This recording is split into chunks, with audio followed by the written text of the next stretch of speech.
Bonjour et merci de vous être inscrite à cette mini-série de vidéos préparatoires qui va vous permettre de mettre en place des mini-rituels vertueux dans votre vie qui vont vous donner un nouvel élan et une nouvelle énergie.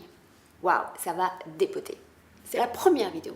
Présentation. Donc je suis Isalou, je suis maman de 2 enfants et je suis auteure de La magie du matin.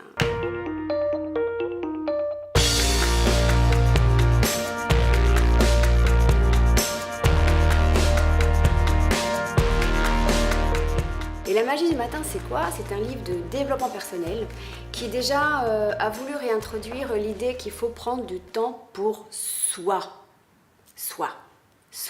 Prendre le temps pour soi, pour déjà se faire du bien, réintroduire peut-être des activités qu'on fait que le week-end ou les vacances et dont on est frustré de ne pas faire plus souvent. Et peut-être qu'en fait, l'idée, c'est juste de les faire un tout petit peu, mais régulièrement le matin avant le rush de la journée. Ça nous permet parfois de reprendre notre vie en main, d'évoluer, se donner les moyens d'évoluer.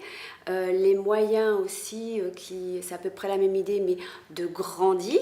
Et tout ça grâce à des choses finalement toutes simples qu'on appelle les rituels matinaux. L'idée, c'est de faire ça dès les premières heures du jour parce que comme ça, c'est du sûr. Et comme ça, on n'est pas le soir en train de se dire « Zut, j'ai pas eu une minute à moi, j'en ai marre, la vie passe et moi je fais rien et je vis à côté ». Parce qu'à partir du moment où on arrive à se donner dès le matin, c'est comme un petit écureuil, des premières noisettes en fait, pour être sûr de passer une bonne journée et pour être sûr aussi d'avoir un mental positif dans la journée, eh bien on ne vit plus du tout la même journée. Mais pour ça, il faut se donner dès le matin. Et aussi, j'ai oublié de vous dire, c'est très important, c'est qu'au-delà de ça, c'est l'idée aussi de la reprogrammation. En fait, on a un cerveau qui permet une plasticité énorme, on peut vraiment changer les choses pour soi et dans sa vie, mais pour ça, il faut s'entraîner et pour ça, il faut se reprogrammer. Et l'idée des rituels matinaux, eh bien, c'est complètement ça, c'est de se donner une nouvelle vie, un nouveau potentiel et une nouvelle énergie. Si je suis là devant vous, c'est que ça a réellement, la pratique de ces rituels-là, dès le matin, a réellement changé toute ma vie. Non seulement avec ces rituels-là, eh bien, j'ai pu réaliser mon rêve de petite fille, c'est-à-dire écrire et publier un livre. Donc ça y est, ça c'est fait. Et je vais continuer d'ailleurs.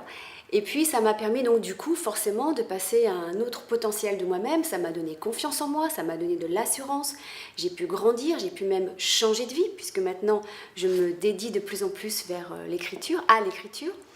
Et puis en même temps, au-delà de ce côté très potentiel des rituels matinaux, il y a aussi cet aspect très très fort d'équilibre et de stabilité et de solidité intérieure.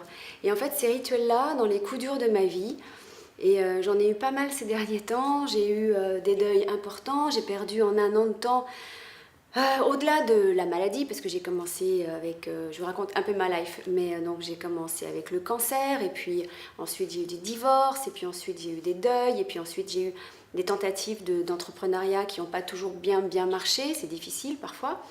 Et puis plus tard, après, j'ai eu encore d'autres deuils récemment.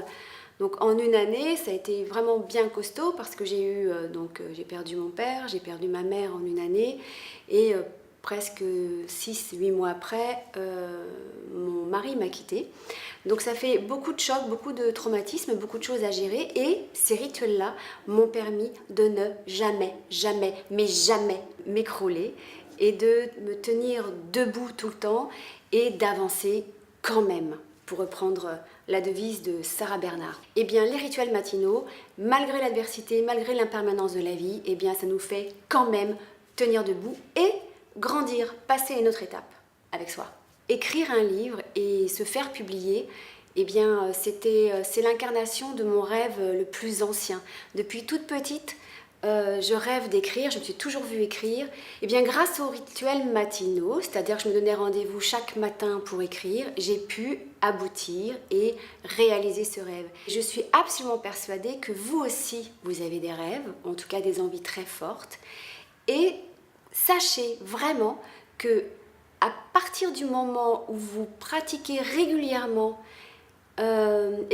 ces rituels matinaux, mais que vous vous donnez aussi vraiment un rendez-vous régulier avec vous-même, un rendez-vous d'amour sur lequel vous ne lâchez pas, vous pouvez y arriver. Parce que si j'y suis arrivée, vraiment, c'est que vous pouvez y arriver. Donc, donnez vraiment toute cette force à votre besoin, votre envie ou votre rêve. Et avec ces petits rendez-vous réguliers, il ne s'agit pas d'un énorme investissement. En fait, réaliser ses rêves, c'est pas très compliqué en fait. On a l'impression que c'est une grande aventure, que c'est très très loin, mais non, en fait, c'est parce qu'on va tous les jours s'y atteler un tout petit peu, comme une fourmi, et bien petit à petit, on se rapproche du but. Mais pour ça, il faut semer. Et le meilleur moment pour semer, c'est le matin. Il n'y a pas à tortiller, c'est le matin. Et pourquoi c'est le matin ? Parce que le matin, c'est le premier moment de la journée et c'est le seul qu'on maîtrise. Et cette compréhension-là m'a absolument tout changé. Ça a changé mon rapport à la vie, ça a changé mon rapport au fait que je ne maîtrisais rien. Subitement, tout était à ma portée. Il s'agissait juste de me lever un tout petit peu plus tôt. Donc voilà, c'est pas très sorcier quand même, hein. On peut le faire quand même s'il s'agit d'un petit quart d'heure. Cette magie du matin combinée à la magie des rituels, c'est vraiment ce qui va vous permettre d'accéder là-haut à vos rêves, votre ambition et votre nouveau moi, votre nouveau potentiel, votre nouvelle vie. Tout ça, mais c'est vraiment, voilà, c'est à portée là, c'est au bout de vos doigts, c'est là. Yaka, faucon. Un quart d'heure, c'est pas énorme, un quart d'heure. Un quart d'heure, une demi-heure. C'est pas énorme. Et pour commencer, je vais vous donner un premier rituel fondamental. Exercice, travaux pratiques. C'est le rituel couteau suisse qui va vous servir en toutes circonstances. On va l'appeler rituel connexion. Comme vous le savez, le bonheur, c'est un état. Et on peut ressentir le bonheur que si on est en conscience. Si on ne reconnaît pas l'instant qui passe en « Waouh, qu'est-ce qu'on est bien là ?» on ne peut pas être heureux. Mais voilà, la difficulté parfois, c'est de reconnaître cet instant-là, parce qu'on est toujours à l'extérieur de soi.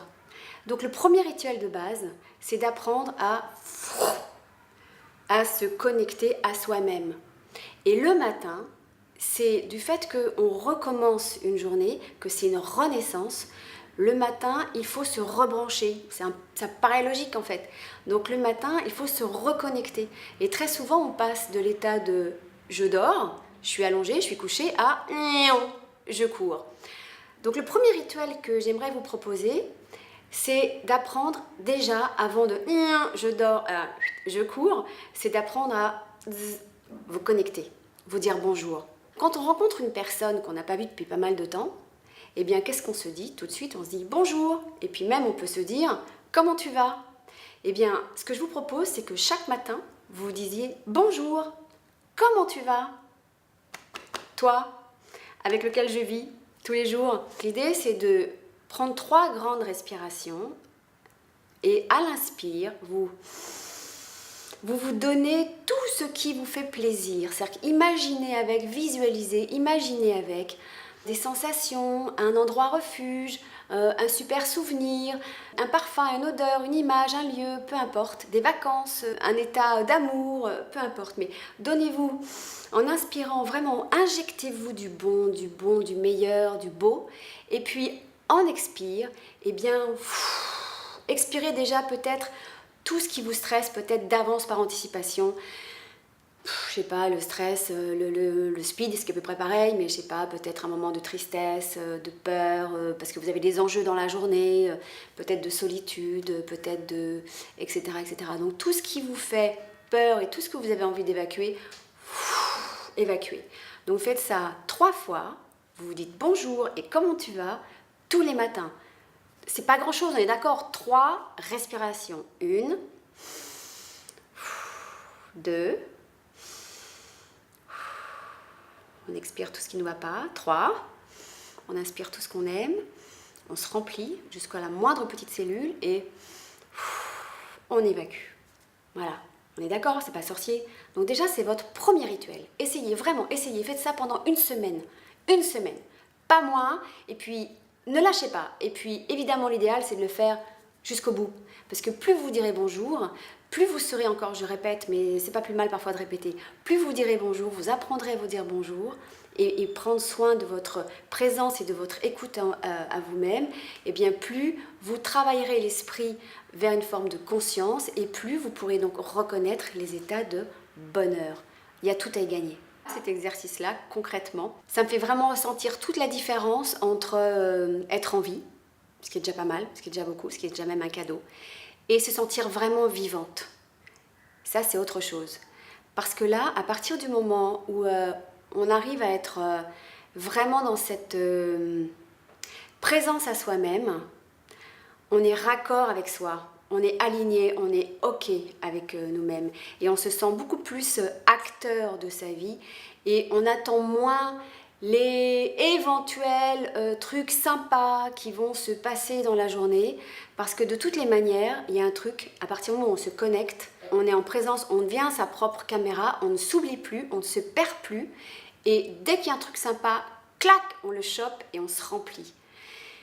Cette présence-là change absolument tout. Moi, ça a absolument tout changé pour moi, et c'est très très simple. Dans les prochains jours, vous allez recevoir d'autres vidéos. Et dans ces autres vidéos, cadeaux, je vous expliquerai vraiment qu'est-ce que c'est exactement un rituel, c'est quoi l'importance des rituels. Je vous expliquerai aussi, en gros, je vous réinsisterai peut-être sur cette magie particulière du matin. Et puis, je vous donnerai plein d'astuces. Plein d'astuces pour à la fois profiter de la magie du matin et des rituels. Et bien évidemment, je vous donnerai dans les prochaines vidéos des rituels inédits qui vous permettront d'aller vers le haut. Comme ça, vous pourrez plus aisément à la fois vous sentir plus épanoui, plus heureux, plus aligné, et puis en même temps, ça vous donnera une nouvelle énergie, une nouvelle énergie et un nouvel élan. On est pour, non ? Hein, vous êtes pour, je suis sûre que vous êtes pour. Pour finir, j'aimerais partager avec vous une citation qui m'inspire vraiment beaucoup. Archimède, philosophe de l'Antiquité. Donnez-moi un point d'appui et je soulèverai le monde. Eh bien moi, grâce aux nouveaux rituels matinaux, dont je vous parlerai encore plus la prochaine fois, eh bien j'ai réussi à vraiment soulever, à trouver cet équilibre, waouh, c'est beau, non?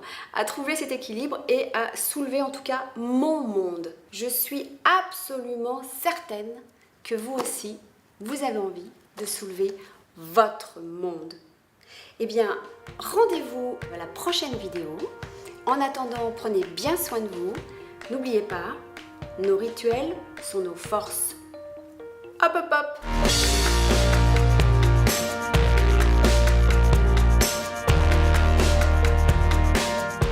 Alors, Isalou Baudet, qui est avec nous, est l'auteur de ce livre, La magie du matin. À qui se lève le matin, la vie aide et prête main. Hein, c'est ce que vous rappelez dans ce livre. Qu'est-ce que ça a de si magique le matin? Vous étiez une lève-tôt, vous, ou vous l'êtes devenue? Ah non, pas du tout. Moi, j'étais plutôt une couche tard. Et en fait, j'ai changé parce que je n'y arrivais pas à un moment dans ma vie. Et j'ai essayé de trouver des solutions. Et la seule solution que j'ai trouvée, c'est de me lever tôt le matin. Et ça a carrément tout changé. Avec un livre, La magie du petit matin. Donc avec vous, on rigole pas, faut y aller. Comment, devant ma feuille de papier, je peux m'aider à trouver l'idée qui va me propulser, l'idée qui sera mon guide? Alors, c'est pas forcément l'idée, parce que là, on reste mental. Ma réponse, ça serait plutôt qu'est-ce que je sens dans mon ventre et dans mon cœur. C'est plutôt une forme d'envie et une forme de faim qu'il faut développer. Et parfois, le mental, ça brouille tout, au contraire. Donc, je pense qu'il faut réapprendre à s'écouter un peu et de partir soit de ses frustrations ou soit de son désir. Mais le désir, voilà, c'est de l'envie. Donc, partir de ça, essayer de partir de ça plutôt. Alors, le mental, parfois, c'est plutôt... Oui, il faut combattre le mental. Ouais, il faut combattre le mental. On a toujours des bonnes raisons, des justifications qui vont faire qu'on ne peut pas. Ouais. Voilà. Mais... faut gommer les si, c'est ce que vous dites à un moment donné. Il n'y a plus de si. Non, il n'y a plus de si. Et voici maintenant notre rendez-vous demain à la une avec cette semaine, une tendance, Nikos, qui vient des États-Unis et qui séduit de plus en plus de Français. Se lever tôt pour vivre mieux, et on appelle ça les morningophiles. Vous savez que j'en suis, hein? Oui, je sais. Non, mais je dors jamais. Un peu comme eux d'ailleurs, puisqu'ils se lèvent aux aurores pour faire la fête, méditer ou faire du sport.